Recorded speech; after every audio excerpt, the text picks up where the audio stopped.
वय जसजसं वाढत जातं तसतसे आपले अनुभव हे समृद्ध होत असतात. या अनुभवांना जर विचारांची चिंतनाची जोड लाभल्यास आपला प्रवास निश्चितपणे प्रगल्भतेकडे सुरू झालेला असतो. जर त्याच वेळी आपल्या चिंतनाला एखाद्या कलेची जोड लाभल्यास आपल्या कलेतून निर्माण होणारी कृती ही कृती न राहता कलाकृती होते, ती म्हणजे चिंतनाच्या जोरावर. आणि अशाच एका कलाकृतीच्या निर्मितीचा क्षण अनुभवण्यासाठी आज आपण झिम्माडच्या फेसबुक पेजवरती उपस्थित झालेलो आहोत.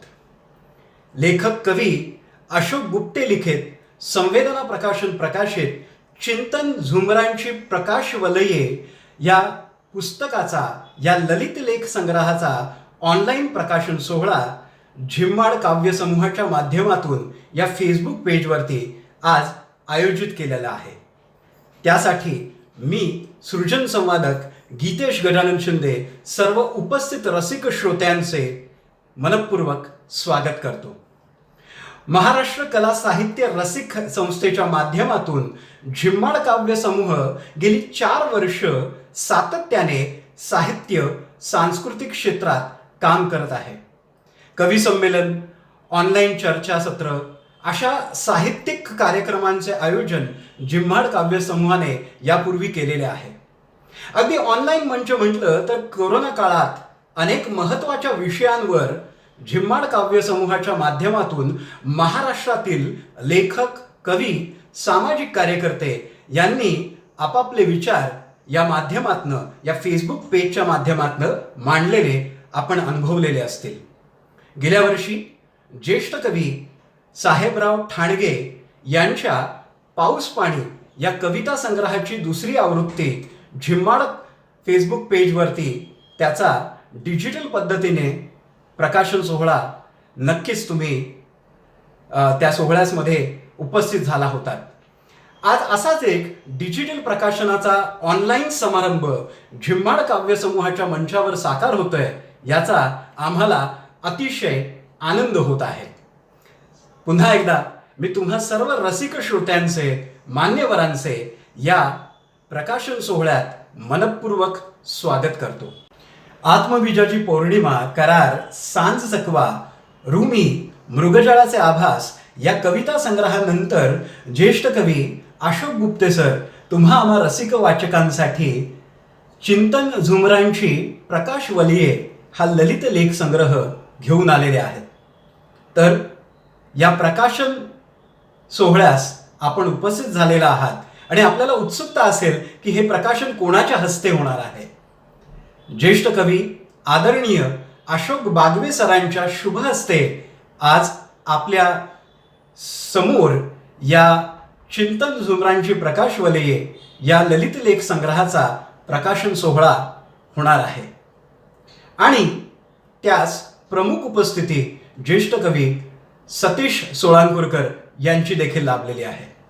या कविता संग्रहावरती आपली सदिच्छापर मनोगत व्यक्त करण्यासाठी ज्येष्ठ कवी साहेबराव ठाणगे, कवी अशोक पाटील, कवयित्री लेखिका वृषाली विनायक, अभिनेते प्रमोद पवार सर इत्यादी मान्यवर या प्रकाशन सोहळ्यास उपस्थित आहेत. मी सर्व मान्यवरांचे या प्रकाशन सोहळ्यास मनपूर्वक स्वागत करतो. तर गेली 25 वर्ष तुमच्या आमच्या संवेदनांना एक पुस्तक रूपाचं कोंदण देणारे, एक सुबक रूपड देणारे प्रकाशक म्हणजे नितीन हिरवे. 500हून अधिक पुस्तकं संवेदना प्रकाशनने गेली 25 वर्षात प्रकाशित केलेली आहेत. आणि आज एक नवकोरं पुस्तक या लॉकडाऊनच्या कोरोना काळामध्ये तुम्हा रसिक वाचकांच्या भेटीस येत आहे.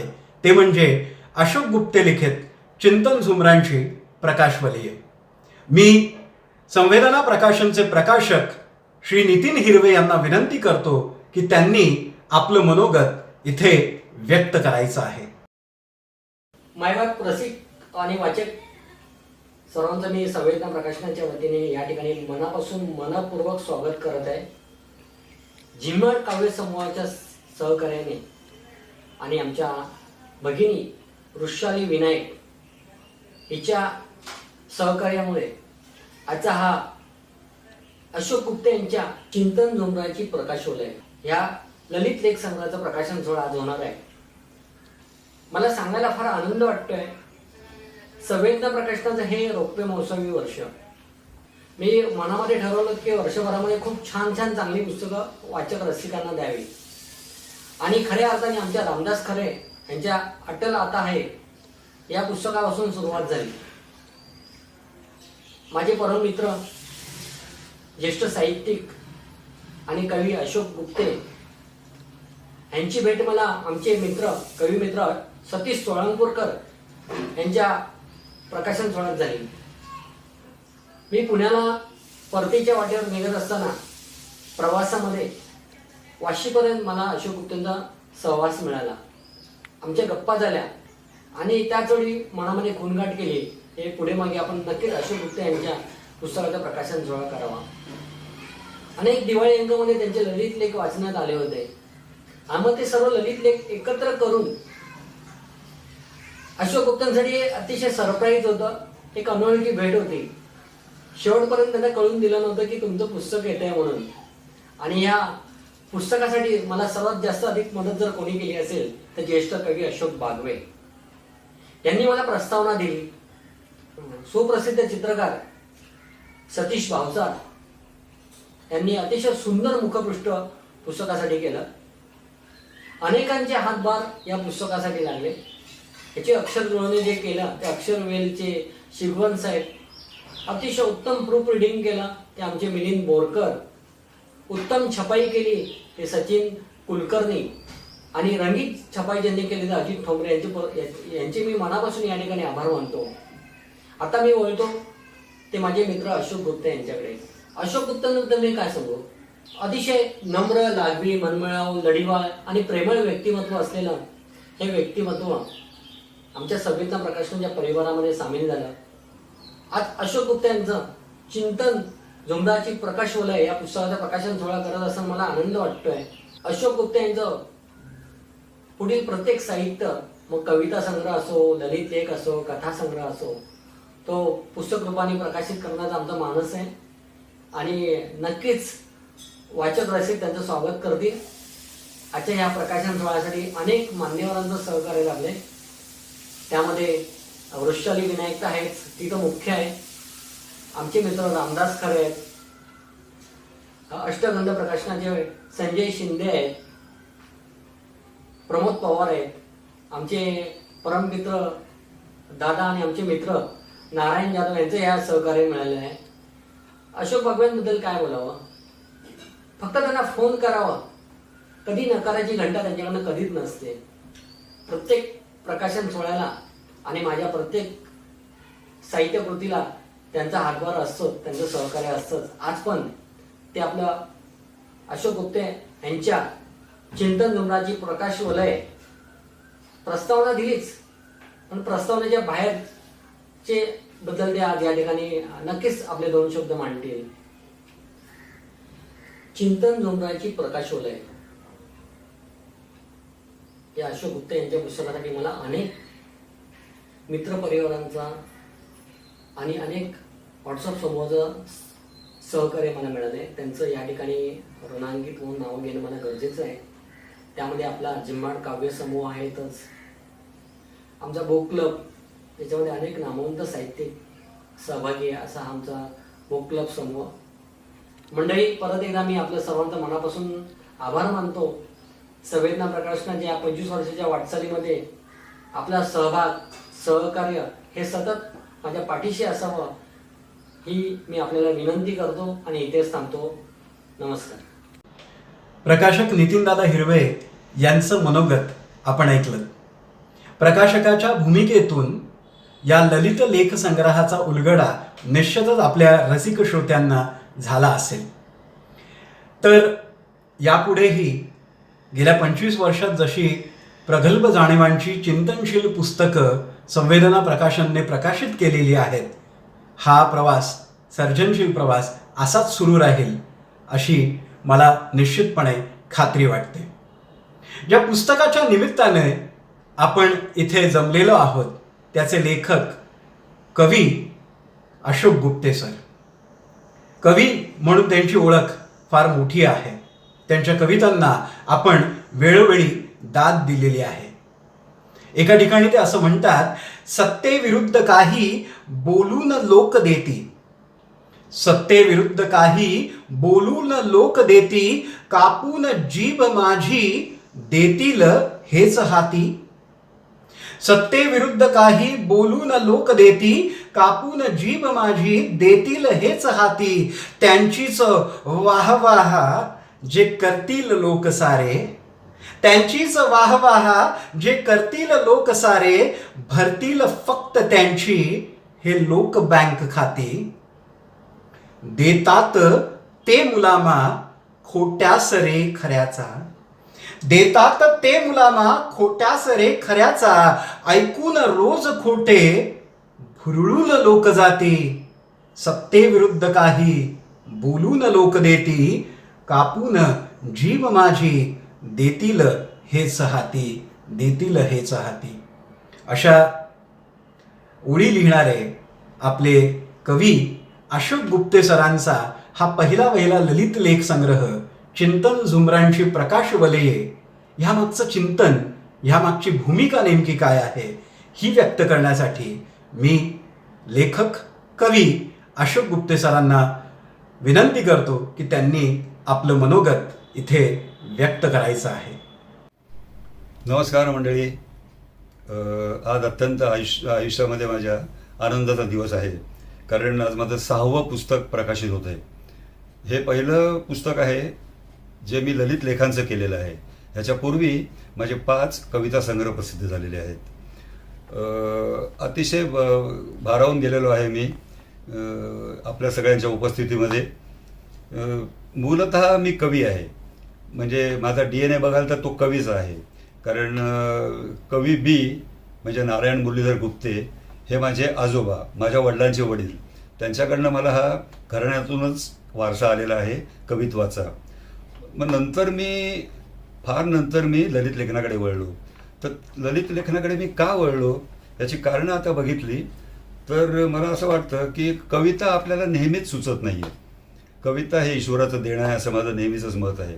तर कविता जर सुचत नसेल तर आपण काय करायचं?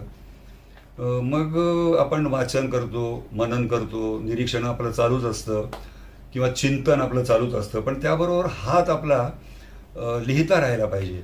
म्हणून मी ललित लेखनाकडे वळलो. आणि कविता म्हणजे कसं आहे, कविता अतिशय बंदिस्त आहे. कविता एका मर्यादेपर्यंतच आपण ताणू शकतो. तसं ललित लेखाचं नाही आहे. ललित लेख हा मुक्त आहे. त्याच्यामध्ये तुम्ही तुमचे बरेचसे विचार छानपणे व्यक्त करू शकता. हेही एक कारण असावं. कारण असं करता करता मला असं वाटतं की कलावंतानं हे जे प्रकार आहेत कलेचे ते सगळे हाताळावेत. म्हणजे आपली निर्मिती क्षमता किती आहे, कशी आहे, काय आहे ते त्यांनी प्रत्येक स्टेजवर तपासून पाहावं.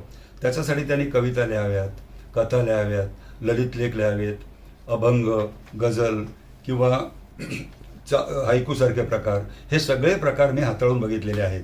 ज्यावेळेला कविता सुचत नाही त्यावेळेला हे लेख आपला हात लिहिता राहण्यासाठी आणि आपलं चिंतन चालू राहण्यासाठी मदत करत असतात असा माझा अनुभव आहे. तर हे झालं ह्या पुस्तकाविषयी. पण ज्या वेळेला आपण पुस्तक प्रसिद्ध करतो त्यावेळेला फक्त लेखकच त्याचा करता धरता असतो असं मला वाटत नाही आहे. ह्यामध्ये सगळ्यांचा हात आहे, तुम्हा सगळ्यांचा हात आहे ह्यामध्ये. मुख्य म्हणजे श्रीयुत नितीन हिरवे. करोना काळामध्ये अतिशय कठीण काळ होता हे पुस्तक प्रसिद्ध करताना.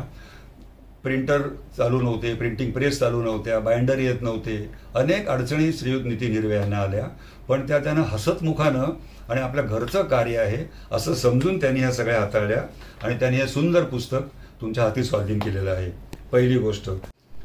आणि दुसरं म्हणजे श्रीयुत अशोक बागवे.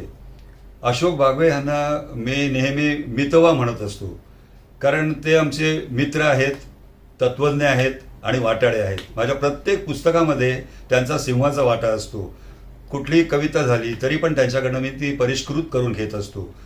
माझ्या साहित्यिक वाटचालीमध्ये त्यांचा मला अतिशय अतिशय उपयोग होतो आणि ते मला अगदी मार्गदर्शन मनापासून करतात आणि खूप वेळ देतात माझ्यासाठी. त्याचप्रमाणे ह्या पुस्तकासाठी पण त्यांनी सुंदर अशी प्रस्तावना, म्हणजे पुस्तकाचं वाङ्मयीन मूल्य वाढावं म्हणून सुंदर अशी प्रस्तावना मला लिहून दिलेली आहे. ती प्रस्तावना फार छान आहे. नंतर आता वृषाली, आमची वृषाली, तिच्यामुळे हा कार्यक्रम घडतोय. वृषालीनी हे सगळं ऑर्गनाईज केलं, मला उद्युक्त केलं, नाही आपण करूयात गुप्ते काका इथे कार्यक्रम वगैरे. म्हटलं बरं बाबा, काय हरकत नाही, करू आपण. तर तिचं पण अतिशय खूप मला सहाय्य होते. आणि आता माझ्या आगामी पुस्तकासाठी देखील ती प्रस्तावना देते आहे. ते आहे बुद्धायन. तर ते आता येईल बहुतेक लवकरात लवकर, त्याच्यासाठी देखील ती प्रस्तावना लिहिते आहे. नंतर आहेत श्रीयुत राज असरोडकर. ते मीडिया कन्सेप्टचे मुख्य आहेत आणि त्यांच्यामुळे हे प्लॅटफॉर्म आपल्याला मिळालेला आहे. तर त्यांना देखील ह्या वेळेला मला त्यांची देखील आठवण येते. आणि नंतर हे जे 2-2 मिनिटाचे उतारे वाचले माझ्या मित्रांनी मैत्रिणींनी, त्यांचा देखील मला खूप उपयोग झाला. आणि एकंदरीत पुस्तक प्रसिद्ध करण्यासाठी, म्हणजे पुस्तकाची प्रसिद्धी करण्यासाठी ह्या सगळ्या गोष्टींचा मला उपयोग झालेला आहे.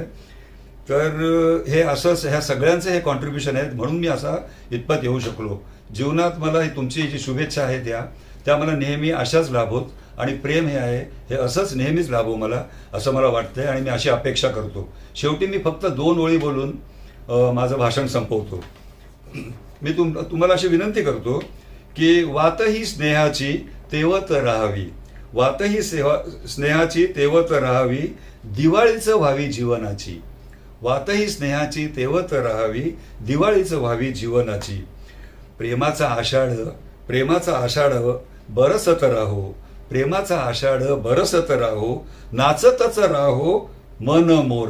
एवढं बोलून मी माझं मनोगत संपवतो. धन्यवाद मंडळी. आणि आपण सगळे इथे आलात आणि मला मदत केलीत आणि माझ्या पाठीशी नेहमीच उभे राहिलात, याबद्दल मी आपला सगळ्यांचा ऋणी आहे. कोणाचं नाव जर राहिलेलं असल्यास मला माफ करा.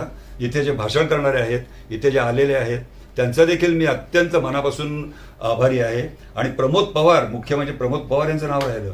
प्रमोद पवार यांना फक्त मी ब्लर्ब पाठवलं आणि सांगितलं प्रमोद मला हे पाहिजे, आणि प्रमोदनी लगेच 2-3 दिवशी ते अगदी आनंदाने आणि स्वतःचं काम आहे असं समजून मला त्यांनी दिलं. सतीश सोळंकूरकर, श्रीयुत साहेबराव ठाणगे आणि आमचे मित्र अशोक पाटील यांचे देखील मी आभार मानतो. हे तिघेही तुमच्या सगळ्यांबरोबर माझ्यासाठी नेहमीच कष्ट करत असतात, माझ्यासाठी खूप काय काय करत असतात, अतिशय प्रेम देतात. तर असं हा जे प्रेम आहे तुमच्या सगळ्यांचं, तर तेच राहावं अशी मला वाटतं. आणि ईश्वरचरणी मी अशी प्रार्थना करतो की ह्याहून अधिक चांगल्या चांगल्या कलाकृती माझ्याकडून निर्माण व्हाव्यात. धन्यवाद मंडळी, धन्यवाद. लेखक अशोक गुप्ते सरांचं मनोगत या ललित लेख संग्रहामागची भूमिका आत्ताच आपण ऐकलीत. आणि निश्चितपणे तुम्हाला मोह झाला असेल की कधी एकदा आपल्या हाती हे पुस्तक येतं आहे. तर या फेसबुक पेजवरती आपल्याला याचे डिटेल्स, हे पुस्तक कसं मिळवायचं याची सगळी माहिती हे निश्चितपणे मिळेलच. तर या पुस्तकाच्या माध्यमातनं आपल्या चिंतनातही भर पडेल हे मला इथे आवर्जून नमूद करावंसं वाटतं. कवी जेव्हा बोलतो प्राणातून तेव्हा त्याला नसतं हसायचं. कवी जेव्हा बोलतो प्राणातून तेव्हा त्याला नसतं हसायचं. कवी जेव्हा बोलतो प्राणातून तेव्हा कवितेसारखं बसायचं. कवी बोलतो, खूप बोलतो, भरपूर बोलतो. कवी बोलतो, खूप बोलतो, भरपूर बोलतो. नदीच्या भरल्या काळजात जसा पूर हलतो. कवी बोलतो, धरती ऋतू होते. कवी बोलतो, धरती ऋतू होते. कवी तोलतो, आकाश उतू जाते. कवी जेव्हा बोलतो ना फुलांबद्दल फूल होऊन, कवी जेव्हा बोलतो ना फुलांबद्दल फूल होऊन, ऐकायचं असतं आपण तेव्हा त्याच्या कडेवरचं मूल होऊन. त्याच्या कडेवरचं मूल होऊन. गेली 40 वर्ष ज्या सर्जन सावलीमध्ये आपण बसलेला आहात त्या आदरणीय कविवर्य अशोक बागवे सरांच्या या कविता सर्वांनाच मुखोद्गत आहेत. या कवितेच्या ओळी तुम्हाला निश्चितपणे ठाऊक आहेत, पण मला नेहमीच मोह आवरत नाही या कवितेच्या ओळी म्हणण्याचा आणि त्यांची ओळख करून देण्याचा.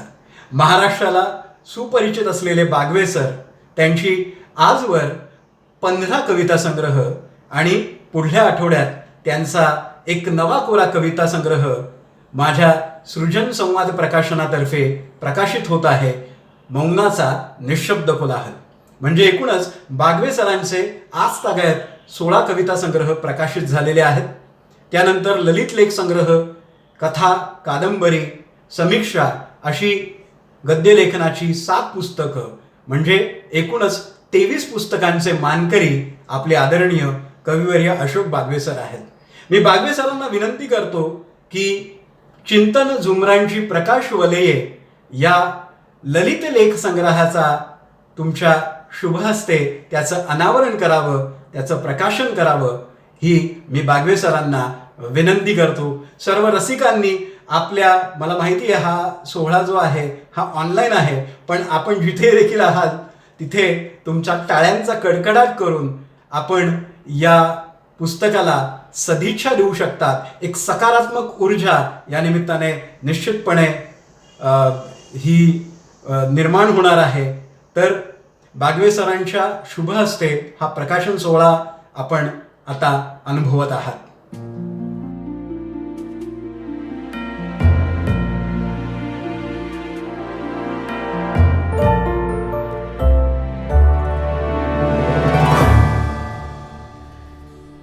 झिम्माड काव्यसमूह आयोजित आणि या सर्व मान्यवर व्यक्तींच्या समवेत हा संवेदना प्रकाशनाने प्रकाशित केलेला मित्रवर्य अशोक गुप्ते यांचा चिंतन झुंबराची प्रकाशवलये हा ललित संग्रह आज प्रकाशित झाला असं मी अत्यंत आनंदाने जाहीर करतो.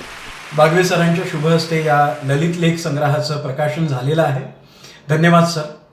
बागवे सरांची दीर्घ अशी प्रस्तावना या संग्रहाला लाभलेलीच आहे आणि आपल्याला उत्सुकता असेल की निश्चितपणे या पुस्तकामध्ये काय आहे, आणि तेच उलगडण्यासाठी आपल्यासमोर येत आहेत ज्येष्ठ अभिनेते दिग्दर्शक प्रमोद पवार सर.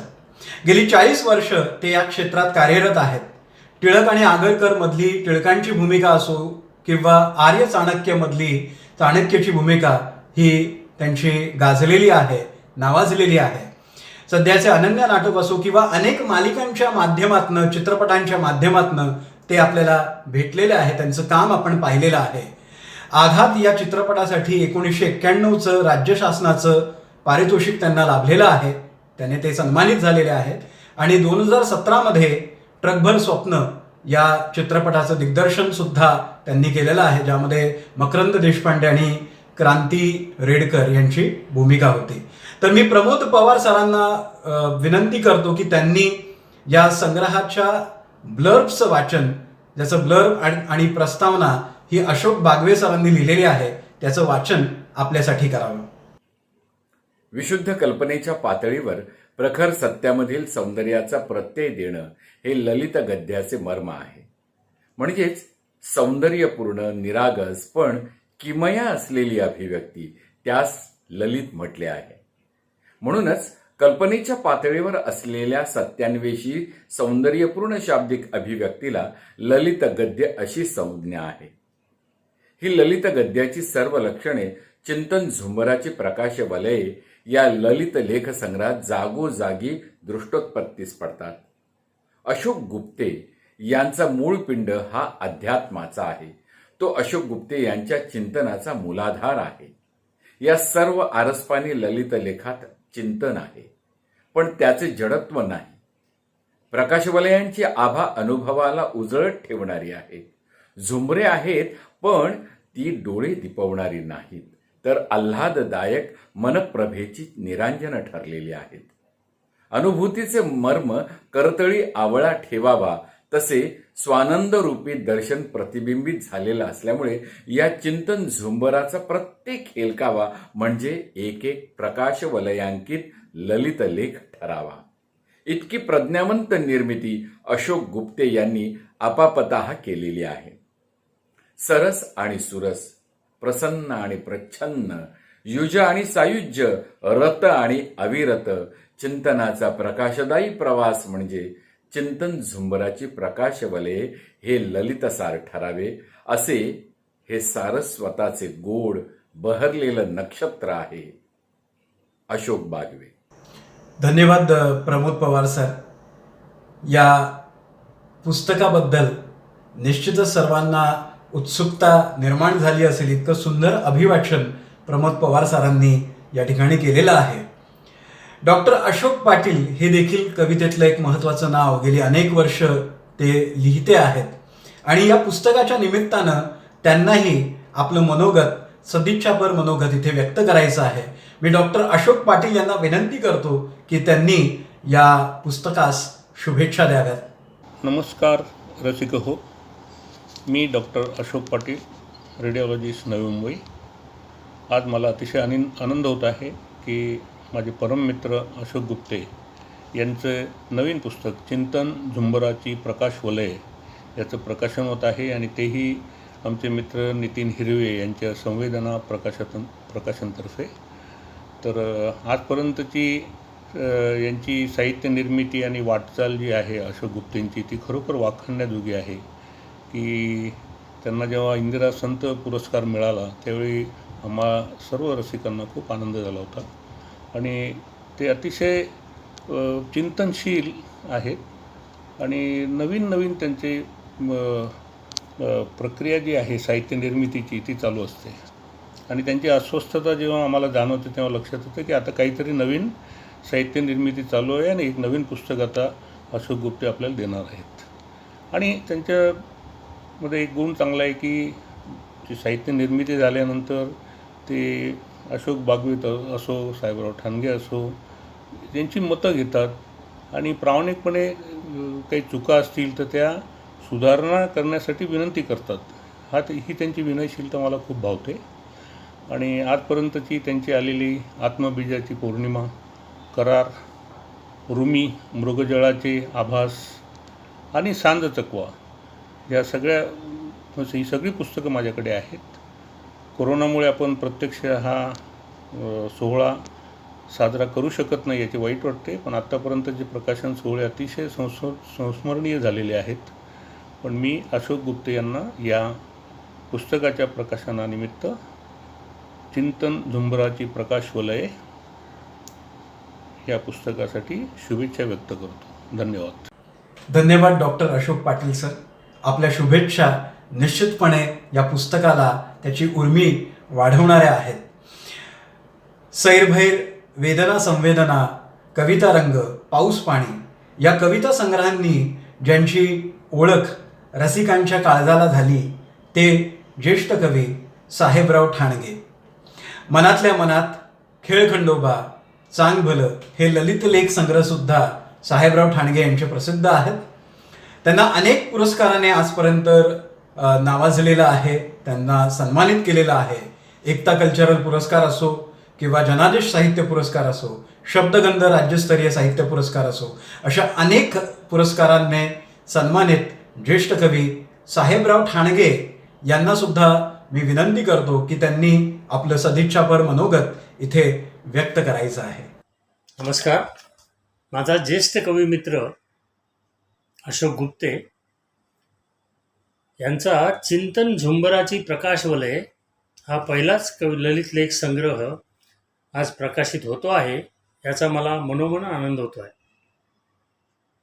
गेल्या 25-30 वर्षाच्या आमच्या मैत्रीपूर्ण संबंधातून अशोक गुप्ते या मित्राला मी पूर्णपणे ओळखतोय किंवा ओळखलोय असे मला वाटत नाही. त्याचे मुख्य कारण असे की अशोक गुप्ते या माझ्या जिवलग मित्राचा पिंड जरी कवीचा असला तरी त्याची वृत्ती अध्यात्माची असल्याने आणि कविता थोडीफार मला समजत असली तरी अध्यात्माशी माझा दुरान्वयी संबंध आलेला नसल्याने मला हा माझा जवळचा मित्र नेहमीच गूढ गंभीर आणि खोल वाटत आलेला आहे. आज चिंतन झुंबराची प्रकाशवले वाचताना अशोकच्या विचारांच्या खोलीने मी वेळोवेळी अचंबित झालो आहे.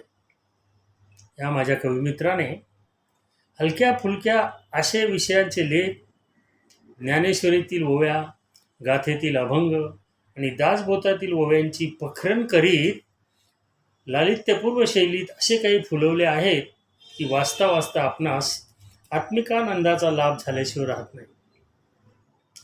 ललित लेखांचे हे पुस्तक अशोकने त्याची पत्नी सुरेखा वहिनीस अर्पण केले आहे. ती प्रामाणिक प्रांजळ अर्पण पत्रिका अशोकच्या व्यक्तिमत्वावर प्रकाशवलय टाकते. अर्पण पत्रिका अशी आहे. अशोक म्हणतो की माझी पत्नी सुरेखा हीच माझ्यातील कलावंतांच्या अतिसंवेदनशीलतेमुळे सतत आंदोलित होत असलेल्या माझ्या भावस्थितीचा तोल, ताल आणि लय तूच सांभाळू जाणे, अशा मोजक्या शब्दात ते पत्नीचे रण मान्य करतात. अनुभव शारीरिक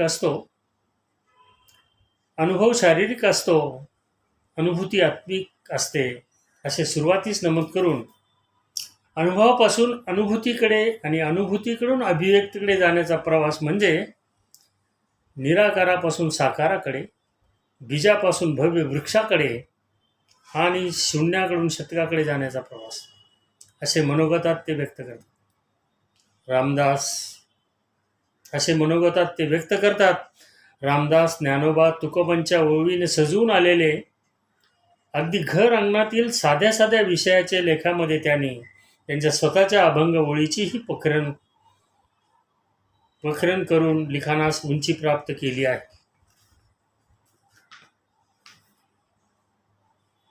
साध्या साध्या म्हणजे किती साध्या विषयात त्यांनी लिहायचं.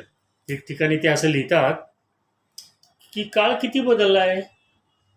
वासुदेवाच्या सुरेल गाण्यानं सुगंधी होणारी पहाट कधी ती इतिहास जमा झाली. मोबाईलच्या गजरानं सुरू होणारा दिवस बस, गाडी, ट्रेन पकडण्याची लगबग घेऊनच सुरू होतो ना. माणसाचं सर्वात मोठं दुर्दैव आणि दुर्गुण कुठला असेल सांगू? तो जिथं असतो ना तिथं कधीच नसतो. म्हणजे असं बघा, सकाळी यांत्रिकपणे आंघोळ करत असताना शरीरावर पडणाऱ्या पाण्याकडे, लावल्या जाणाऱ्या साबणाकडे, त्याच्या सुगंधाकडे आपलं लक्षच नसतं. त्याच वेळी आपल्या डोक्यात विचार असतात ट्रेन पकडण्याचे.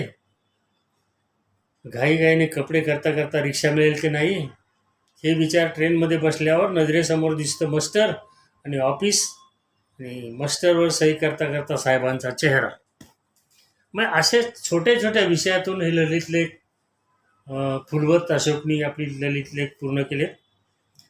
जाता जाता अशोकने आमचे गुरुवर्य अशोक बागवे सराविषयी Ashok Bagwe school of poetry या लेखामध्ये बागवे सरांचे व्यक्तिमत्व, त्यांच्याविषयीचा आदरभाव नम्रपणे व्यक्त केला आहे. अशोकची वृत्ती अध्यात्माची असून शेवटी त्यांनी आम्हाला मोक्ष नाही मिळाला तरी चालेल पण आम्हाला नम्र बनव असं मागणं देवाकडे मागितलं आहे. म्हणजे हे जसं हेची दानं देगा देवा तुझा विसरणा व्हावा या प्रकारचं मागणं अशोकने देवाकडे मागितलं आहे. ते काय म्हणतात बघा, नाही जरी झालो तुझ्यात विलीन, देवा मला लीन तरी कर. अशोक गुप्तेची ही चिंतन झुंबराची प्रकाश वलय रसिकांच्या अंतरात्म्यातील अंधारे कोपरे उजळतील अशी मी आशा करतो, नव्हे तशी मला खात्रीच आहे. अशोक गुप्ते या माझ्या सख्या मित्राच्या पुढील लिखाणास मी माझ्या हार्दिक शुभेच्छा देतो. धन्यवाद. इतक्या सुंदर शब्दामध्ये मनोगत व्यक्त केल्याबद्दल साहेबराव ठाणगे यांचे मनपूर्वक आभार. झिम्माड काव्य समूहाच्या माध्यमातून आज आपण प्रकाशन सोहळा महाराष्ट्रभर या जगभर अनुभवत आहोत. त्या झिम्माड काव्य समूहाची संघनायिका वृषाली विनायक, कवयित्री, लेखिका, भाषा अभ्यासक अशी तिची ओळख. MA BEd आणि मराठीमधून नेटसेट JRF क्वालिफाय केलेली ही माझी मैत्रीण. तिचं आपण मनपूर्वक अभिनंदन करूया या पदव्यांसाठी. आणि अनेक ठिकाणी तिच्या कविता लेख प्रसिद्ध होत असतात. रणांगण, अक्षरपेरणी, अक्षर प्रबोधन या ठिकाणी तिच्या कविता प्रसिद्ध झालेल्या आहेत. त्यानंतर लोकसत्ता, पुढारी अशा वर्तमानपत्रामधनं तिने तिचं लेखन केलेलं आहे. अनेक कार्यक्रमांमध्ये उत्तम नियोजन करणं असो किंवा त्याचं सूत्रसंचालन करणं असो, वृषाली विनायक हे नाव हे आघाडीचं नाव गणलं जातं. आणि त्यासोबतच ती खूप चांगल्या पद्धतीने मुलाखतीही घेते आहे. तिचा अनेक ठिकाणी यासाठी गौरव केलेला आहे. सावित्री पुरस्काराने 3 संस्थांनी तिला गौरवण्यात आलेलं आहे. अशा वृषाली विनायकचं मनोगत ऐकण्यासाठी आपण उत्सुक आहात. तर मी वृषाली विनायकला विनंती करतो की तिने आपलं मनोगत इथे व्यक्त करावं. नमस्कार. मराठीतले ज्येष्ठ कवी अशोक गुप्ते यांच्या चिंतन झुंबराची प्रकाशवलये या ललित लेख संग्रहाचं प्रकाशन आज झिम्माड मंचावर ऑनलाईन पद्धतीने झालं, याचा मनापासून आनंद वाटतोय. काही दिवसांपूर्वी नितीन हिरवे आणि अशोक गुप्ते यांचा फोन आला की चिंतन झुंबराची प्रकाशवलये या पुस्तकाचं आपल्याला प्रकाशन करायचं आहे, तर झिम्माडच्या फेसबुक पेजवर ऑनलाईन पद्धतीने आपण हा समारंभ करूया का. मी अगदी आनंदाने या प्रकाशन सोहळ्यात सहभागी व्हायला होकार दिला. मी संग्रहावर बोलावं असा आग्रहसुद्धा त्यांनी धरला आणि म्हणूनच एवढ्या मान्यवरांच्या उपस्थितीत बोलण्याचा मी प्रयत्न करते. खरं म्हणजे ज्येष्ठ कवी लेखक आदरणीय अशोक बागवे सर बोलत असताना श्रोत्यांनाच काय तर सोबतच्या वक्त्यांनासुद्धा कवितेसारखं बसावंसं वाटतं. कार्यक्रमाला बागवे सर उपस्थित आहेत. नवीन कवींचे आवडते आमचे लाडके कवी सतीश सोळांकुरकर आहेत. प्रमोद पवार सर आहेत. गेल्या वर्षी पाऊस पाणीची 2री आवृत्ती झिम्माडच्या मंचावर प्रकाशित झाली. आमचे ज्येष्ठ कवी साहेबराव ठाणगे सर उपस्थित आहेत. Doctor Ashok Patil sir. संवेदना प्रकाशनचं हे रौप्य महोत्सवी वर्ष आहे. प्रकाशक नितीन हिरवे आहेत. लेखक अशोक गुप्ते उपस्थित आहेत आणि गीतेश एवढं छान निवेदन मगाचपासून करतोय. खरंच तुम्हा सगळ्यांचं झिम्माडच्या मंचावर मनापासून स्वागत करते. समोर स्क्रीनवर बघणारे रसिक प्रेक्षक श्रोते आहेत, तुमचंही मनापासून स्वागत. गीतेशने संघनायिका वगैरे म्हटलं खरं, पण तसं काही नसतं. मी अगदी यात निमित्त मात्र आहे. तुम्ही सगळी आपलीच माणसं आहात, त्यामुळे एक गोष्ट कार्यक्रमाबद्दल सांगायला हरकत नाही की आजच्या संपूर्ण कार्यक्रमाची रूपरेषा कशी असेल, वक्ते कोण असतील, कार्यक्रमाचा ओघ कसा असेल, हे सगळं गुप्ते काकांनी ठरवलं. आणि नुसतं ठरवलंच नाही तर त्याचा पाठपुरावासुद्धा ते सतत करत होते. त्यामुळे मला विशेष या कार्यक्रमात काहीच टेन्शन नव्हतं. गुप्ते काका झिम्माडच्या प्रत्येक कार्यक्रमात अगदी मनापासून सहभागी होत असतात. एवढंच नाही तर अशोक गुप्तेंच्या कुटुंबाचा आणि माझा खूप चांगला स्नेह आहे. रेखा काकू ज्यांना हा संग्रह अशोक गुप्ते यांनी अर्पण केला आहे, त्या अशोक गुप्तेंच्या सुविद्य पत्नी, त्यांचाही स्नेह आहे. आणि एकूणच हे गुप्ते कुटुंब म्हणजे चाफ्याच्या गंधासारखं खरं तर सगळ्यांना आपलंसं करणारं असं आहे. प्रकाशन समारंभ खूप देखण्या पद्धतीने साजरा होतोय आणि अर्थात चिंतन झुंबराची प्रकाशवलये या संग्रहावर बोलायचं म्हणजे फार जबाबदारीचं काम माझ्यावर आहे. चिंतन झुंबराची प्रकाशवलये हा लेखसंग्रह मी वाचला. ललितलेख आणि कविता हे 2 साहित्य प्रकार मला भावंडांसारखे वाटत आलेत. कविता कधी अगदीच अल्लड तर कधी फार गंभीर अशी असते. ललितलेख मात्र या दोहोंचा समन्वय साधत असतो. कविता अनेक अर्थ सुचवत आशयाला आणखी व्यापक करत असते, तर ललितलेख अनेक नवनव्या विषयांना प्रकाशात आणत असतो. खरं म्हणजे ललितलेखाला कुठलाही विषय कधीच वर्ज्य नसतो. अगदी अनंत काणेकर, दुर्गाबाई भागवत, इरावती कर्वे, माधव वाचवल ते अगदी रश्मी कशेळकर म्हणजे आणखी बरीच महत्त्वाची ललित लेखनातली नावं मराठी परंपरेत आहेत. यात अशोक गुप्ते यांचा चिंतन झुंबराची प्रकाशवलये हा ललित लेख संग्रह या सगळ्या मांदियाळीत निश्चितपणे आपला ठसा उमटवणारा आहे. खरं म्हणजे लेखकाचं व्यक्तिमत्व आणि साहित्यकृती यांची जुळवाजुळव करू नये असं म्हणतात. पण या लेखसंग्रहाचं शीर्षक जेव्हा वाचलं तेव्हा अशोक गुप्ते यांचं व्यक्तिमत्व समोर उभं राहिलं. याचं कारण असं की अशोक गुप्ते यांच्या देहबोलीत भिनलेलं त्यांचं अध्यात्म, अशोक गुप्ते यांना ओळखणारे परिचित, मित्रपरिवार या सगळ्यांना निश्चितपणे हे पटणारं आहे किंवा ही सगळी मंडळी सहमत असतील. कारण अशोक गुप्ते बराच वेळ अध्यात्म, रुमी, झेन या सगळ्या विषयांवर बोलत असतात आणि त्यांच्या लिखाणामध्ये सुद्धा निश्चितच त्याचं प्रतिबिंब आपल्याला दिसतं. तुम्ही जेव्हा हा संग्रह वाचाल ना तेव्हा तुमच्या लक्षात येईल की गुप्ते काकांचे अध्यात्माविषयीचे काही विचार, त्यांची निरीक्षणं ही त्यांच्या या लेखांमध्ये डोकावताना दिसत आहेत. अनुभवाच्या तळाशी निर्गुण, निर्मळ असणारा गाभा जो चिंतनाने आणखी परिपक्व होत जातो, त्यातून प्रकटणाऱ्या प्रकाशाची वलय ही अलग आहेत, जी खरं तर आपण अनुभवायची असतात आणि आपण अधिकाधिक प्रगल्भ होत जायचं असतं.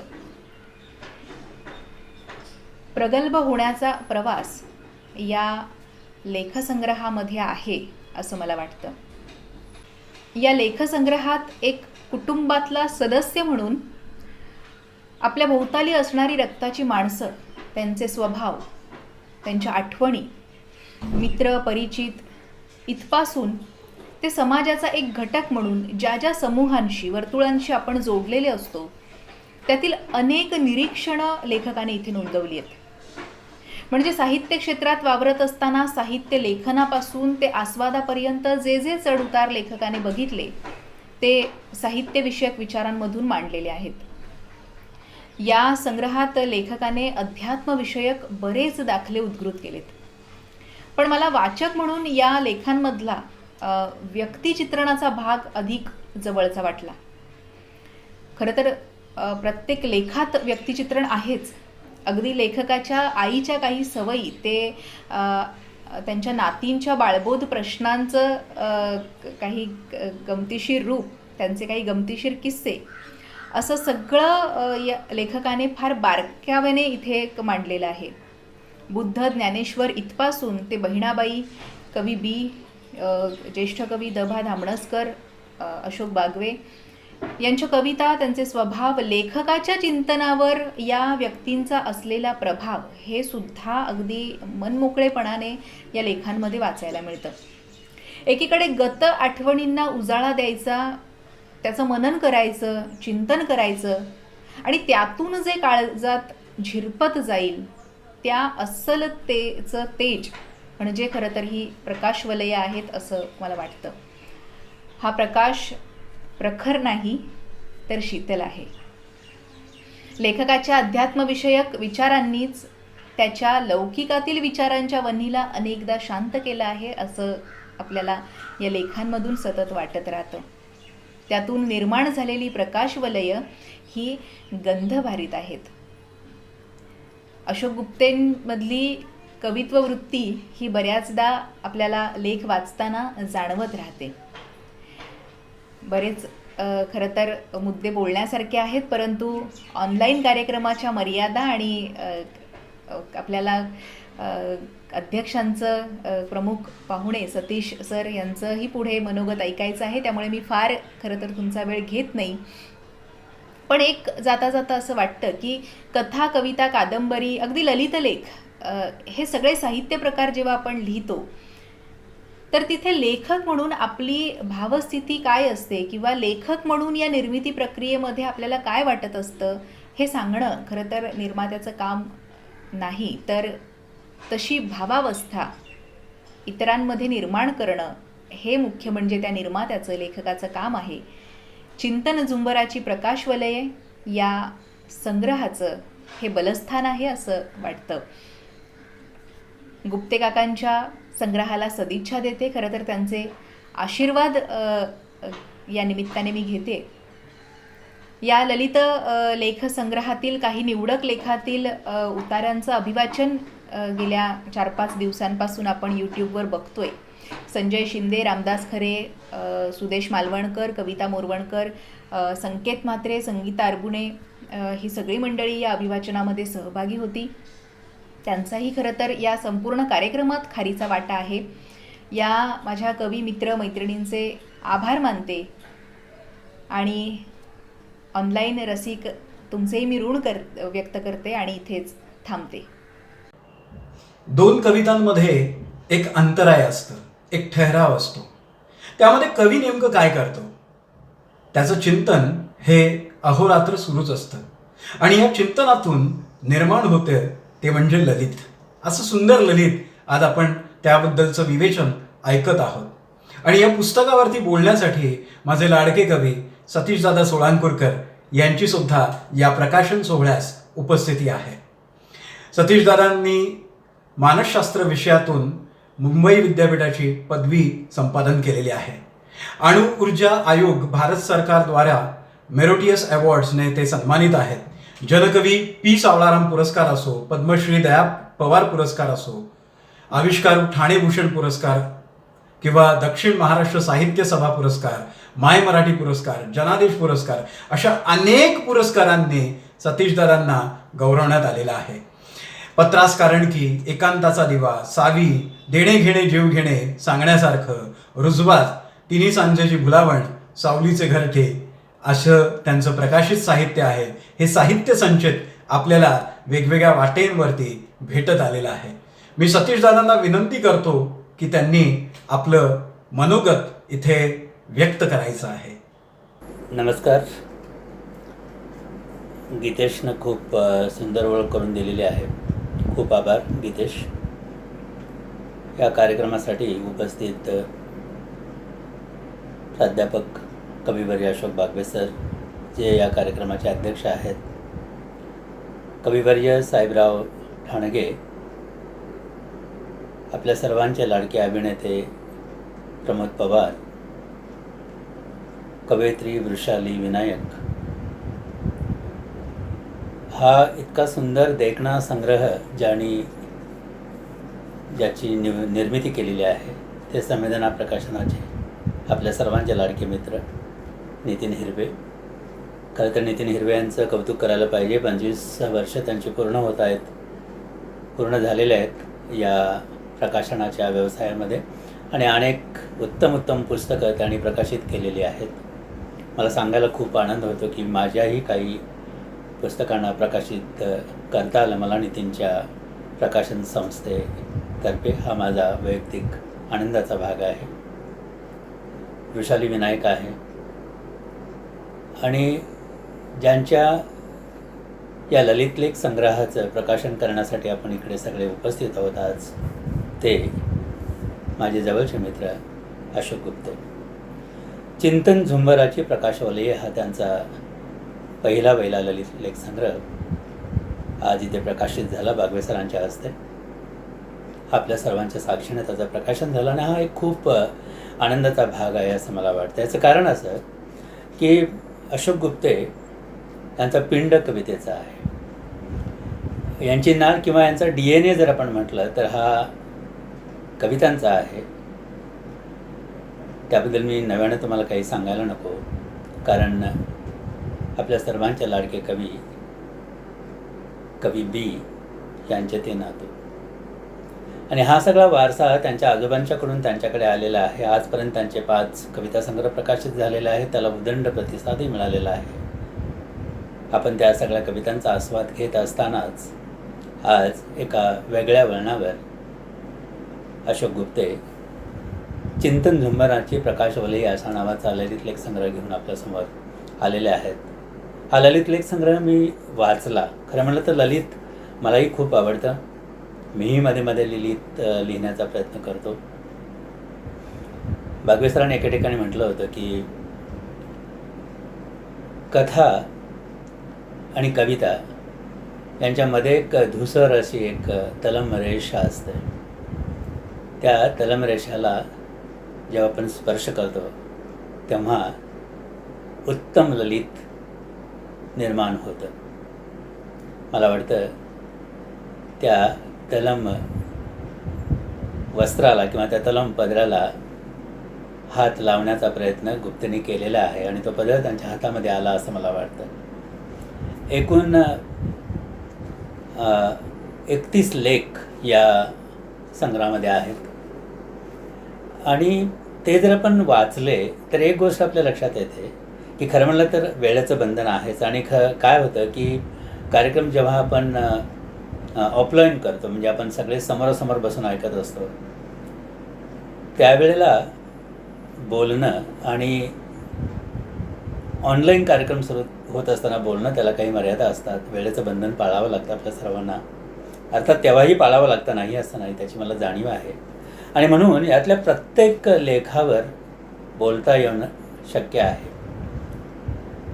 त्याचं कारण असं की यातले विषय जे आहेत ना ते फार वेगळ्या पद्धतीचे विषय आहेत. आता वेगळ्या पद्धतीचे म्हटलं तर तसं वेगळेपण म्हणजे त्यांच्या लेखनातलं वेगळेपण आहे.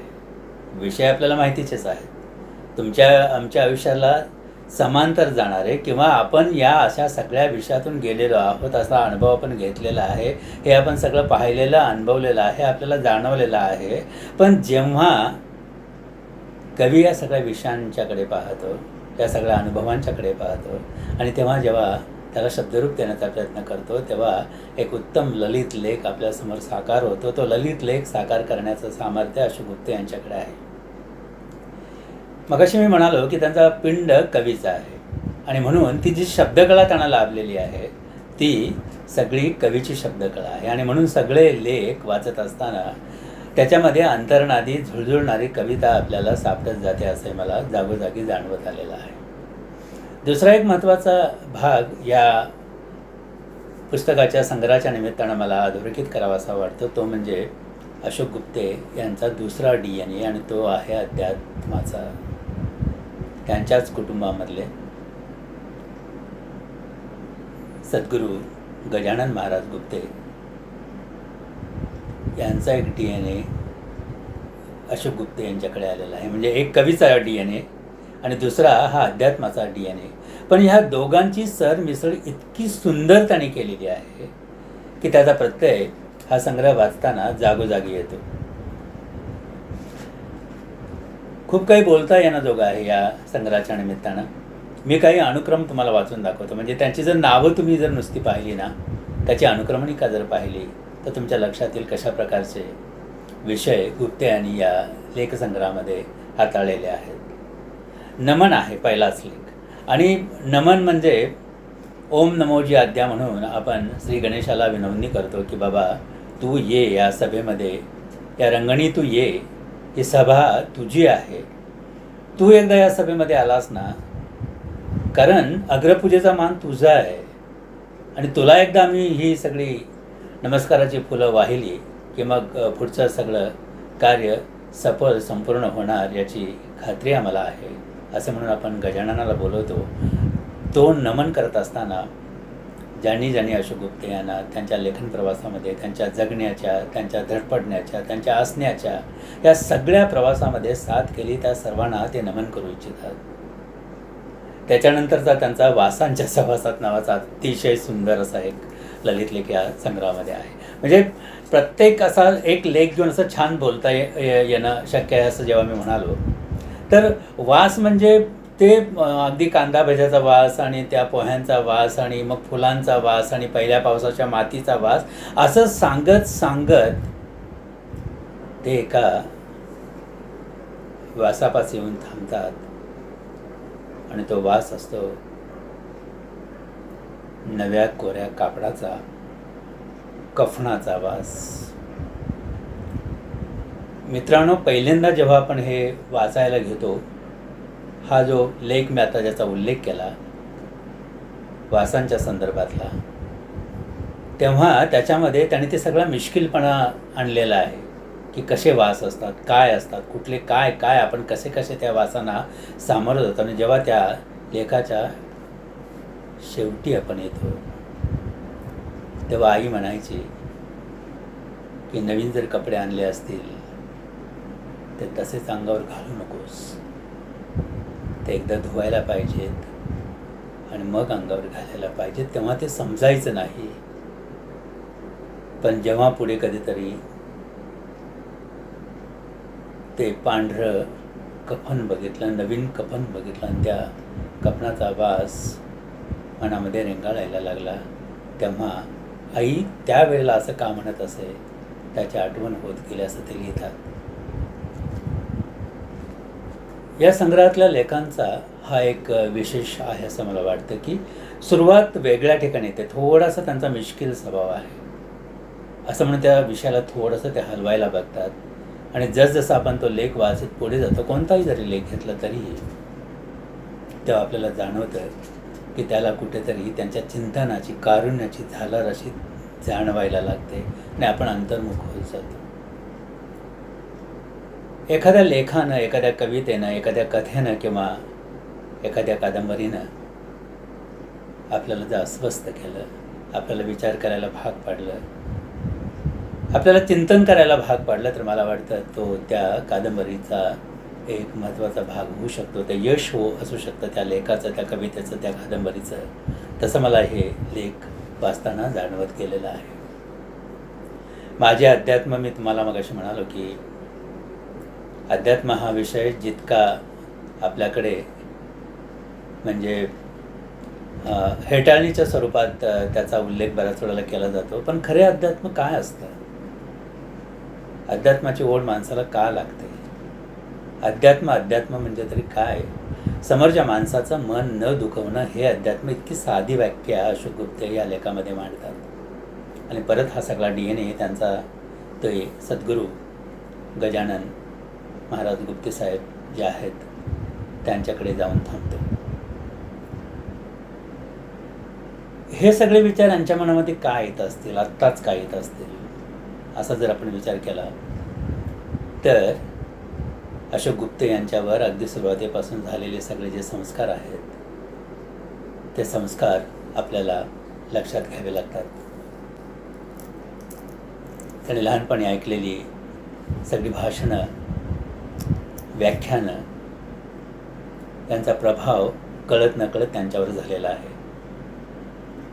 आणि हा संग्रह वाचत असताना अजून एक गोष्ट आपल्याला प्रकर्षाने जाणवते, ती अशी आहे की याच्यामध्ये ज्ञानेश्वरीमधील ओव्यांचा अतिशय उत्तम प्रकारे उपयोग करण्यात आलेला आहे. आणि ते असं ओघानं, म्हणजे असं ओघवतं झालेलं आहे, म्हणजे जणू त्या लेखाचा भाग व्हावा अशा प्रकारे त्या ओव्या येताना आपल्याला दिसतात. म्हणजे काहीतरी आपल्याला थोडंसं ज्ञानेश्वरीची माहिती आहे म्हणून त्यातल्या 1-4-2 ओव्या त्यामध्ये टाकाव्यात किंवा दासबोधाच्या ओव्या टाकाव्यात असं याच्यामध्ये घडताना दिसत नाही. तर तो त्या लेखाचा भाग होतो. ती शब्दकला तशी त्याला जोडून येते आणि आपण वाचताना वाटतं की सगळं असं ते एकसंध झालेलं आहे. मला वाटतं हा अध्यात्माचा दुवा अशोक गुप्ते यांच्या या सगळ्या लेखनामध्ये आहे. त्यांनी माऊलींच्या संदर्भात 4 ओळी लिहिलेल्या आहेत. ते इथं मी मुद्दाम वाचतो. प्रकाशमय प्रहर असा एक लेख याच्यामध्ये अतिशय सुंदर. प्रहर काय असतो, वेगवेगळे प्रहर आपल्या आयुष्यात कसे येतात, कुठल्या प्रहराशी आपण कसे जोडले जातो आणि त्यामध्ये अध्यात्माचा प्रहर कसा असतो या संदर्भात बोलताना माऊलींच्या विषयीच्या त्यांच्या 4 ओळी आहेत. त्या असे म्हणतात की उरे दशांगुळे व्यापोनी विश्वात, उरे दशांगुळे व्यापोनी विश्वात, येईना शब्दात ज्ञानदेव, सहनशीलता जणू मूर्तिमंत, सहनशीलता जणू मूर्तिमंत, संतांचा तो संत ज्ञानेश्वर. आणि हा सगळा DNA अध्यात्माचा हा या सगळ्या संग्रहवर आपल्याला पसरलेला दिसतो. आणि त्याचा अतिशय लिलया वापर अशोक गुप्ते यांनी करून घेतलेला आहे. गौतम बुद्ध हा यांच्याबद्दल आपल्याला कोणाला नव्याने काही सांगायला नको, पण यामध्ये दिलेला जो एक लेख आहे अशोक गुप्तेंचा, गौतम बुद्ध या नावाने लिहिलेला, तो आवर्जून वाचण्याजोगा आहे. अतिशय सुंदर की आपण गौतम बुद्धांच्याकडे कसं पाहतो याही पेक्षा गौतम बुद्ध आपल्याकडे पाहत असताना ते जाणवून घेणं आणि त्यांच्याबद्दलचं लिहिणं, ते सगळं चिंतन या लेखामध्ये आहे. 4 ओळी यातल्या मला आपल्यासमोर ठेवाव्या असं वाटतं. तुझ्या जन्मजात प्रज्ञेचं आणि प्रतिभेचं कौतुक करावं तर तू केलेल्या कमालीच्या कष्टांचा आणि त्यागाचा अपमान होईल की काय याची भीती वाटते. आणि अत्यंत कष्टानं राजवाड्यापासून बोधिवृक्षापर्यंतच्या निष्ठेनं आणि निग्रहानं केलेल्या तुझ्या धीरोदात्त आणि वेदनादायक वाटचालींचं स्तिमित होऊन कौतुक करावं तर तुझ्या देहाच्या आकाशाला लगडलेल्या जन्मजात अंगभूत चंद्रसूर्यांवर अन्याय केल्यासारखं होईल. कारण आपापल्या परीनं प्रत्येकजण प्रत्यंचा अंतापर्यंत ताणतच असतो, पण नाही होत उपलब्ध प्रत्येकजण भागवतेला. भगवान आणि भूमिपुत्र या दोन्ही दृष्टीनं तुझ्याकडे पाहिलं तरी तू वंदनीय, चिंतनीय, अनुकरणीय आणि पूजनीय वाटतोस. प्रारब्ध आणि प्रयत्न यांचा प्रगाढ संगम म्हणजेच तुझे जीवन. गौतम बुद्ध. व्यक्ती चित्रण लिहित असताना त्याने त्याला ललितबंधाचा एक अनोखा आकृतिबंध दिलेला आहे. आणि हे सगळं करत असताना त्यांच्यातला कवी सजग आहे. आणि म्हणून जागोजागी कवितांच्या ओळी, ज्ञानेश्वरीतले दाखले, दासबोधातील दाखले, तुकारामांचे अभंग याची सगळी अतिशय सुंदर असं एखादं रेखाचित्र आपण काढत असताना विविध रंग जसं आपण भरतो ना, एखादं चित्र आपण काढलेलं त्याच्यामध्ये वेगळे वेगळे रंग भरतो आणि तो नेमका रंग नेमक्या ठिकाणी जर बसला आणि त्याची जर ती छटा आपल्याला पकडता आली आपल्या कुंचल्यामध्ये, आपल्या ब्रशमध्ये, तर ते चित्र अप्रतिम होऊन जातं. तसं याच्यामध्ये या सगळ्या गोष्टींचा ताळमेळ अतिशय बारकाईनं गुप्ते यांनी केलेला आहे. मी मगाशी म्हणालो की कवी बी हे अशोक गुप्ते यांचे आजोबा. त्यांच्यावरचा सुद्धा एक अतिशय सुंदर लेख याच्यामध्ये त्यांनी लिहिलेला आहे. आणि न कोमजलेला चाफा असं नाव त्या लेखाला त्यांनी दिलेलं आहे. चाफा बोलेना, चाफा चालेना, चाफा खंत करी काही केल्या फुलेना, हे गीत आपल्याला माहिती आहे. त्याचे कवी बी यांचा अशोक गुप्तेंशी आलेला संबंध, हा DNA संबंध मी तुम्हाला जो मगाशी म्हणालो, तो लिहित असताना कसं होतं की आपला जो माणूस आहे त्याच्याबद्दल लिहिताना कधी कधी आपली लेखणी सैल होण्याची शक्यता असते. बागवे सरांच्या संदर्भातला एक अतिशय उत्तम लेख याच्यामध्ये आहे. त्या लेखाचं नाव आहे Ashok Bagwe school of poetry. हे खरंच स्कूल ऑफ पोएट्री आहे. ज्यांनी सरांची कविता ऐकलेली आहे, त्यांच्याकडे शिकलेलं आहोत, त्याच्यामध्ये मी स्वतः आहे. तर हे स्कूल ऑफ पोएट्रीच आहे. पण परत आपल्या घरातले झाले बागवे सर, म्हणजे आम्हाला ते परके वाटतच नाहीत. आणि त्यांच्याबद्दल लिहिताना कदाचित असं आपण थोडंसं सैलसर लिहिण्याचा मोह आपल्याला होऊ शकतो. पण अशोक गुप्ते यांनी मात्र अतिशय निर्लेपपणे, त्रयस्थपणे काही गोष्टी याच्यामध्ये नमूद केलेल्या आहेत. छोट्यांचे भावविश्व आणि रियालिटी शो, कचकड्यांचे अस्तिक, आनंदाचे डोही, आनंद तरंग, किंवा अतिलीनता, सर्व भावे स्वभावे, आणि मस्त म्हणजे कविता एक वाचणे, किंवा शरम से कहो हम कवी है वगैरे अशा प्रकारचे लेख जर त्यांचे पाहिले तर आपल्याला लक्षात येईल की या माणसाची निरीक्षण शक्ती कशी आहे. कविता एक वाचणे याच्यामध्ये तर त्याने धमाला जोडून दिलेलं आहे की कविता कशी वाचली जाते, ती कशी वाचायला हवी, नेमकी ती वाचत असताना काय गडबड होतात, आणि मग त्या सगळ्या गमती जमती सांगत असताना काय करू नये, नेमकं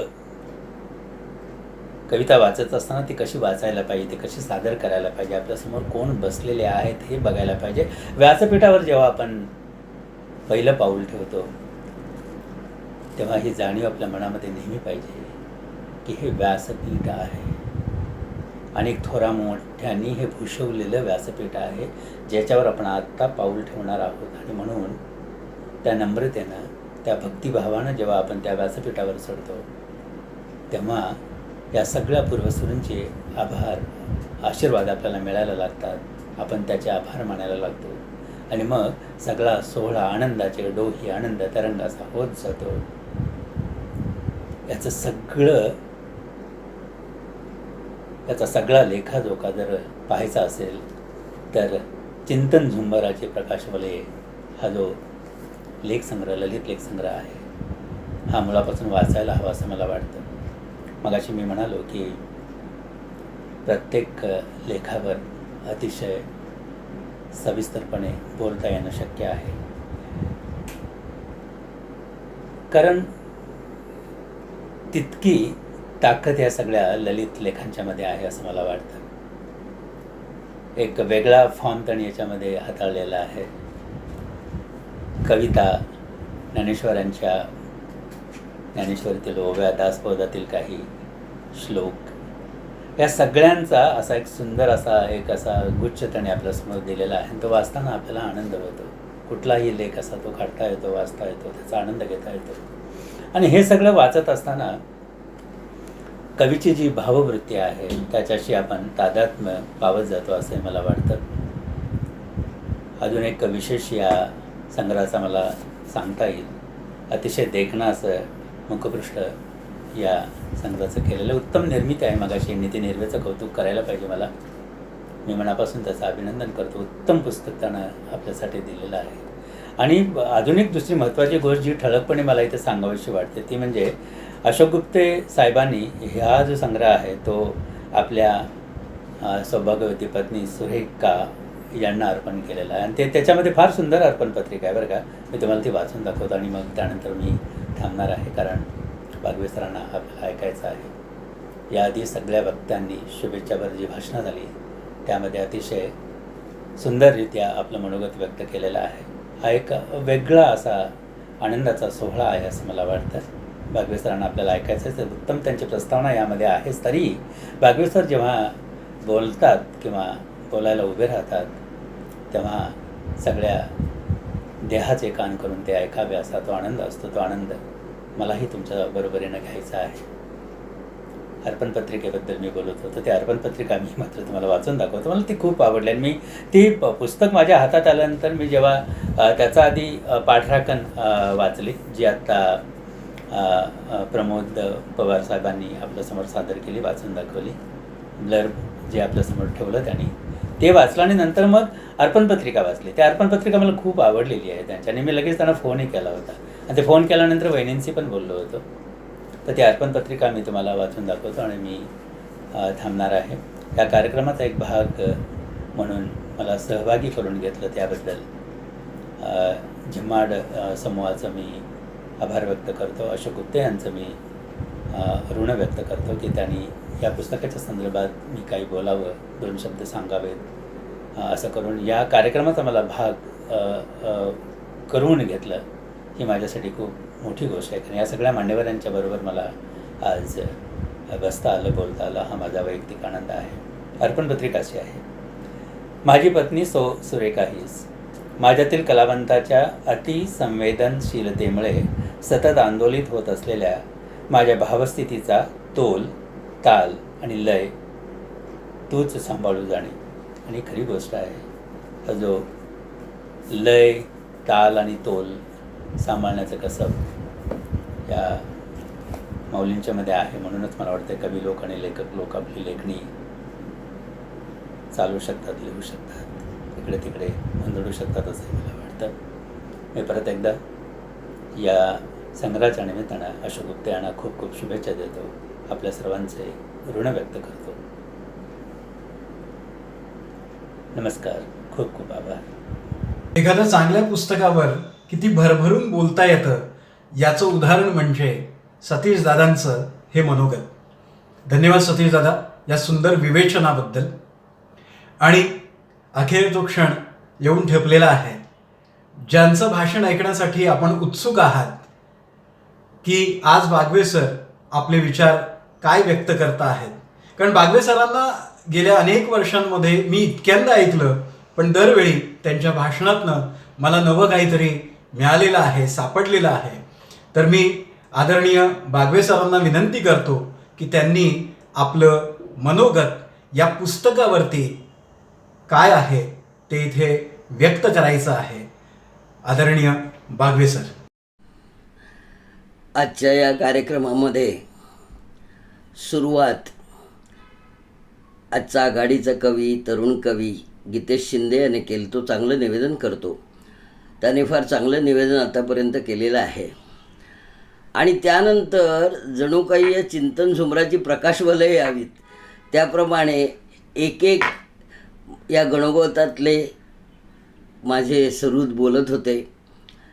पहिल्यांदा माझा अत्यंत आवडता मित्र आणि प्रकाशक संवेदना प्रकाशनाचे नितीन हिरवे हे बोलले.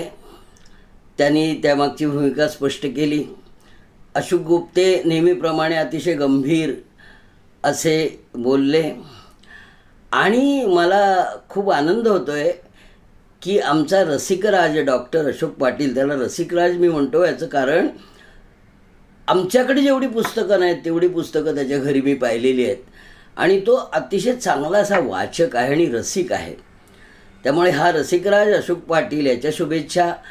माझा अतिशय जवळचा मित्र आणि मराठीतला एक मोठा कवी, चांगला कवी साहेबराव ठाणगे याने भाषण केलं, शुभेच्छा दिल्या. आणि त्याने एक वाक्य नेहमीचं म्हटलं की मला अध्यात्म वगैरे काही कळत नाही. मला असं वाटतं की अध्यात्म कळत नाही म्हणणाराच माणूस जास्त आध्यात्मिक असतो. त्यामुळे आध्यात्मिक असलेले आमचे साहेबराव ठाणगे बोलले. त्यानंतर अतिशय हुशार असलेली प्राध्यापक वृषाली विनायक ही नेट सेट एम ए आणि JRF आहे आणि तिनेसुद्धा याचा आढावा घेतला. त्यानंतर सतीश सोळांकुरकर, माझा अत्यंत आवडता कवी मराठीतला, याचं असं धीरगंभीर असं भाषण त्याने केलं. आणि मला आणखी एक सोने पे सुहागा म्हणतात किंवा सुवर्णाला गंध आला तर ते सुवर्ण कसं दिसेल, त्याप्रमाणे या कार्यक्रमामध्ये आलेला माझा वर्गमित्र, परममित्र, मराठीतला एक मोठा अभिनेता, पुरस्कार प्राप्त अभिनेता प्रमोद पवार याने जे ब्लर्ब वाचलं, ज्याला मी मराठीत पाठराखण असं म्हणतो, ते वाचल्यानंतर ते मी लिहिलं आहे याचं कृतार्थपणे माझ्या डोळ्यामध्ये आणि ऐकतानासुद्धा श्रवणाचं झालं. कारण इतका खर्जातला धीरगंभीर आवाजात त्याने स्पष्ट उच्चाराने हे ब्लर्ब वाचलं, त्यावेळी ऐकताना मी धन्य झालो. तर असा हा सगळा गोतावळा आहे, हे गणगोत आहे. आणि हीच झुंबराची प्रकाशवलय आज इथं झिम्माड काव्यसमूहाने एकत्र केलेली आहेत. त्यामुळे या पुस्तकावर मला थोडंसं बोलायचं आहे, माझ्या मित्रावर बोलायचं आहे. तर मी आता या प्रकाशवलयाची जी काही आभा आहे ती आभा मला काय जाणवली हे सांगतो आहे. कविवर्य अशोक गुप्ते आणि माझी फार वर्षाची जुनी मैत्री आहे. या मित्रगोतावळ्यामध्ये जेव्हा पहिल्यांदा मला भेटला त्याचवेळी तो कवी बी यांचा नातू आहे असं म्हटल्यानंतर मला आणखीनच आदरभाव वाढला. म्हणजे मुळामध्ये कवितेचा DNA त्याच्या रक्तातून वाहतो आहे. आणि अतिशय गंभीर आणि व्रतस्थ अशा कविता लिहिणारा हा माझा मित्र जेव्हा मला म्हणाला की मी ललित लेखन करतो आहे आणि त्याची प्रस्तावना तुला लिहायची आहे, त्यावेळी मी म्हटलं की मला वाचायला दे. आणि त्याने खूप ललित लेख असे लिहिलेले होते आणि त्यातले काही निवडक करून तो जो संच तयार झाला त्याला त्यानं नाव दिलं होतं चिंतन झुंबराची प्रकाशवलय. आणि नेहमीप्रमाणे नम्रभाव करून मला म्हणाला, हेच नाव राहू दे का आपण बदलूया किंवा तुम्ही ठेवा. म्हटलं मी नावं ठेवणारं नाही आहे, पण हे नाव इतकं चांगलं आहे, इतकं सुंदर आहे, तुझ्या व्यक्तिमत्वाला आणि ललित लेखनाच्या व्यक्तिमत्वाला अतिशय साजेस आहे.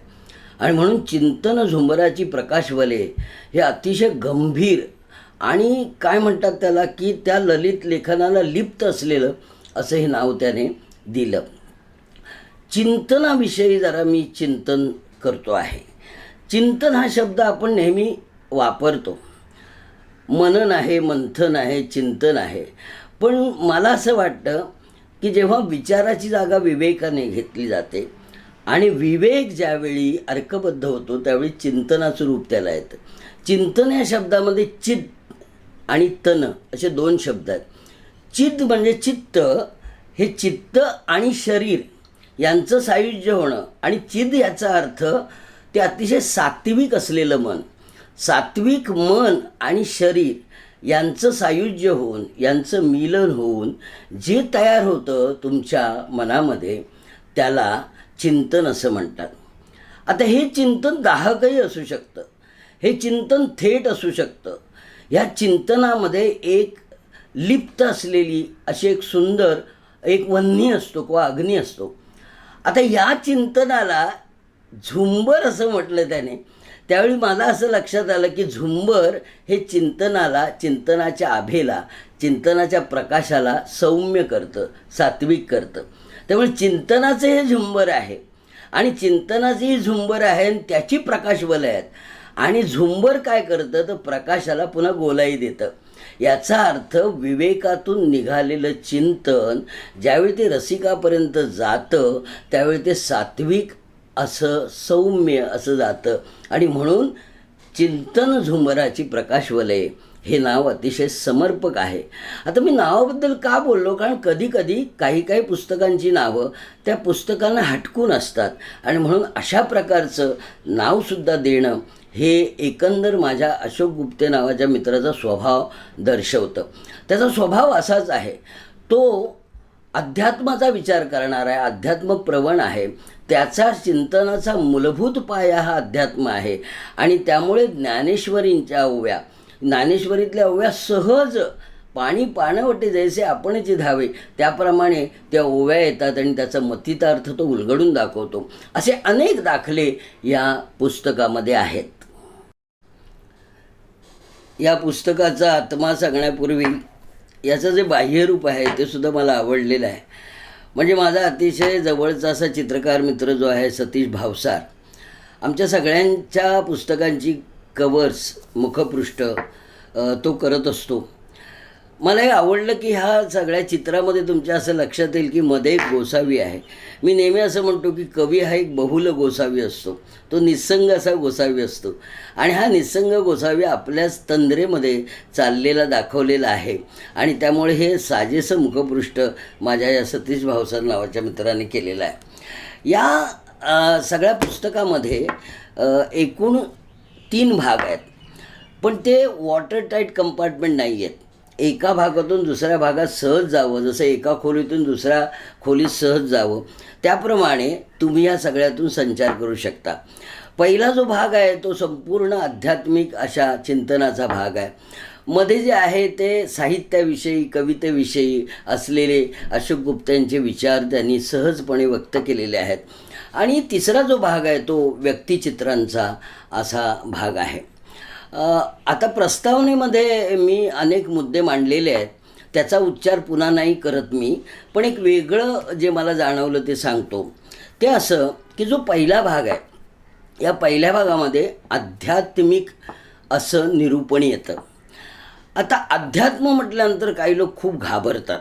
खरं म्हणजे तो आपला जीवनाचं चरण असतं, ते जीवनाची सारिणी आहे, प्रत्येकाचा अध्यात्म आहे.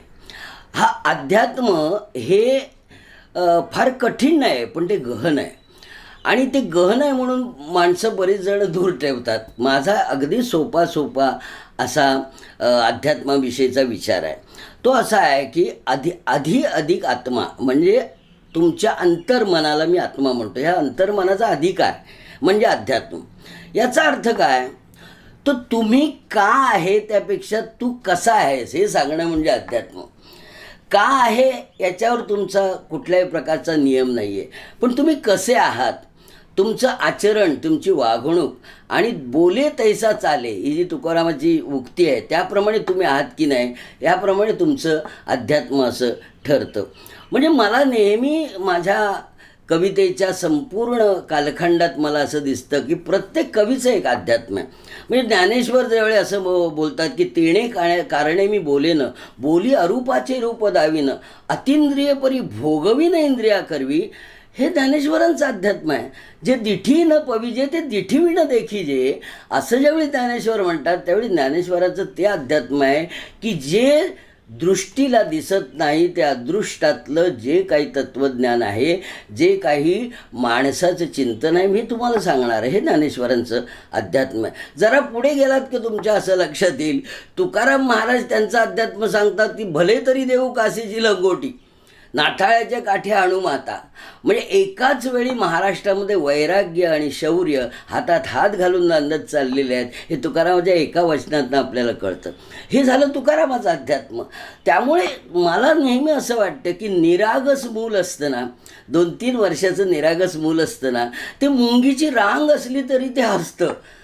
ते निरागसपण हा त्याचा अध्यात्म आहे, हे त्याचं अध्यात्म आहे. आणि म्हणूनच केशवसूत म्हणतात की वृद्धत्वे निज शैशवात जपणे बाणा कवीचा असे.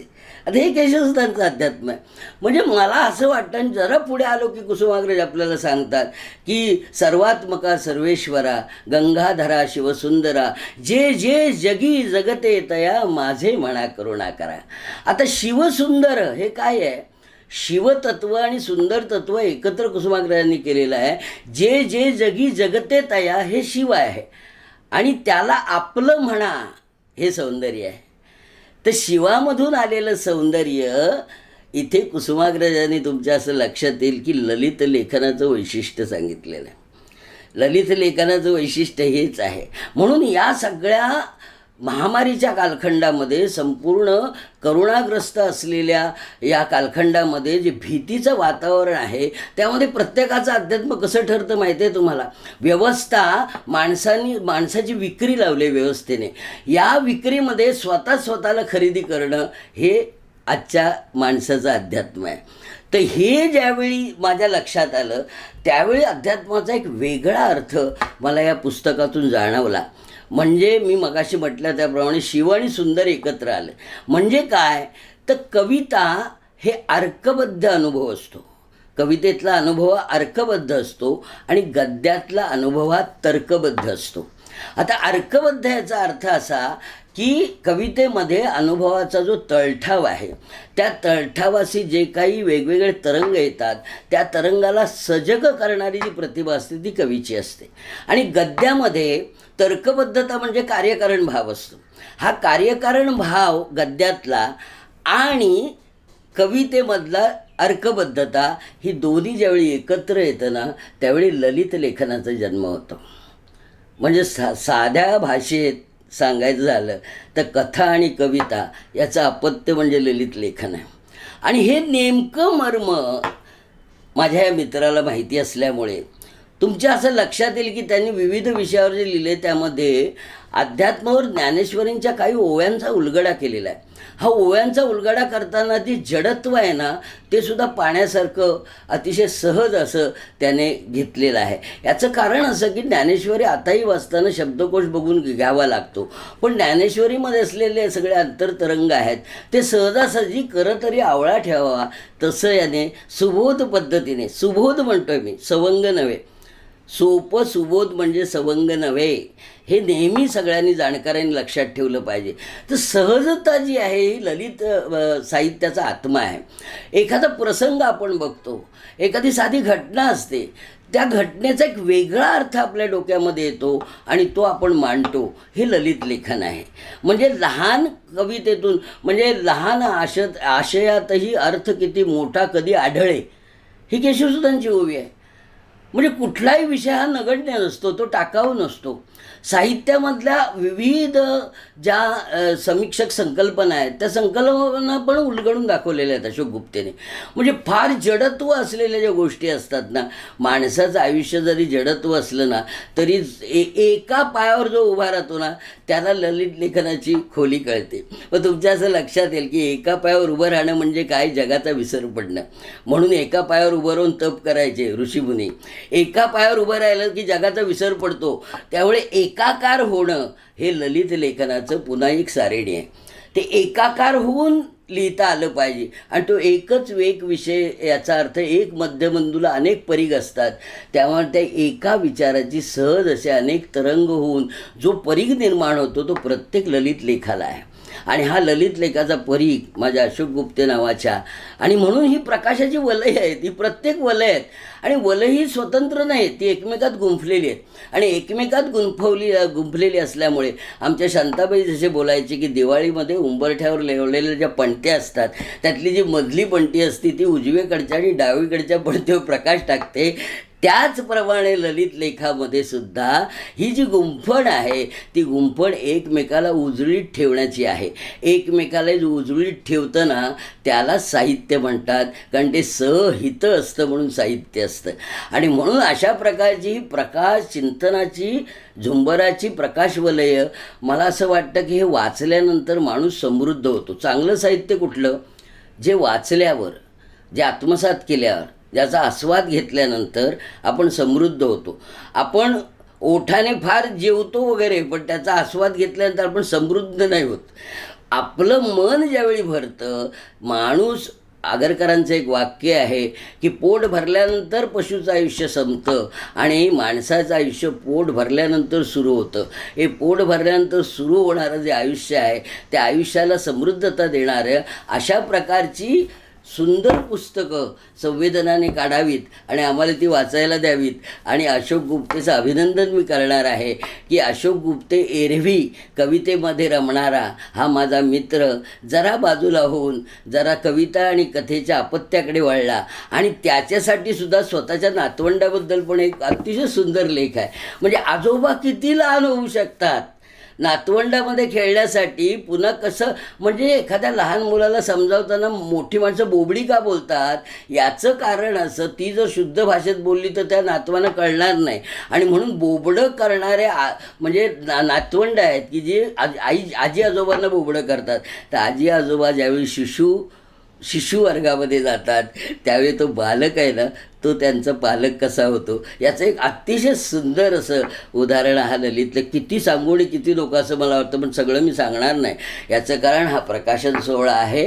आज हे पुस्तक प्रकाशित झालेलं आहे. प्रकाशित होणे आणि प्रकाशवलय असणं, प्रकाशवलयाला पुन्हा प्रकाशन हे केलेलं आहे. आणि हे संवेदना नावाच्या प्रकाशाने, जिथे संवेदना जागृत असते तो माणूस असतो. आणि त्यामुळे हे सगळं गणगोत कसं जुळून आले हे तुमच्या असं लक्षात येईल. आणि हा समारंभ संपन्न झाला असं मी सांगेनच, पण मला सगळ्यांना एक अशी सदिच्छा व्यक्त करावीशी वाटते की ह्या कुठलाही काळ जरी असला आणि हा भयग्रस्त असलेला काळ जरी असला तरी साहित्य आणि कला ही तुम्हाला आत्मबळ देते. या कार्यक्रमामुळे ऐकणारे माझे रसिक जे आहेत, या रसिकांना आणि सगळ्या माझ्या मित्रांना आत्मबळ मिळो आणि हा संपूर्ण भयग्रस्त जो कालखंड आहे त्याचा खंड होऊ आणि काळ तसाच पुढे चाली राहू ही सदिच्छा व्यक्त करून मी तुमची रजा घेतो.